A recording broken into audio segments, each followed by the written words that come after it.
Pamirsa, ya diastun ring masan pandemi COVID-19, pemberangkatan pekerja migran Indonesia PMI Bali sampun ngawit kemargiang ring mekatah bulan ungkuran. Dinas Tenaga Kerja dan ESDM Provinsi Bali nureksain wenten 3 tali ulung atus ulung dasa siki PMI, sane sampun ngawit mekarya ring darat, wiaden laut utawi kapal pesiar.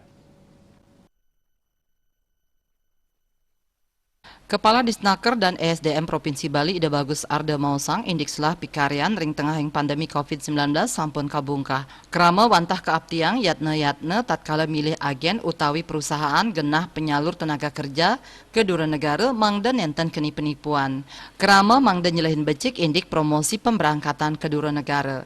Yening Mausang indik wilangan data PMI ring bulan Januari war sekali tali kali dase katureksain wilangan PMI Bali kantos langkungan 15 tali diri.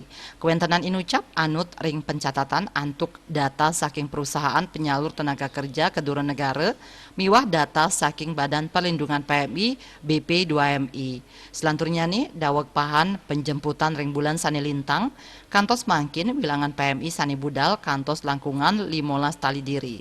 Asa punika taler Ketua Kesatuan Pelaut Indonesia KPI Bali Dewa Putu Susila Mausang rau mangkin makata siu satak diri pamikarya pacang keberangkatan malih ke kapal pesiar.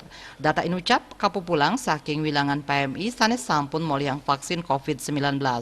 Wenten makatah dasa tali PMI sanes sampun nerima vaksin, miwah petang tali ipun sampun nerima dosis kaping kalih. Anut data punika siu satak tali diri sampun kejantenang muali mekarya. Galahi mangkin ya diastun ring tengahing pandemi, makatah 3% perusahaan kapal pesiar sampun ngawit melancaran utamannya ring Eropa, raris Amerika. 3% inucap kebausang sampun berlayar sarang penumpang. Punika taler wenten perusahaan kapal sampun memargi ya diastun nenten wenten penumpang.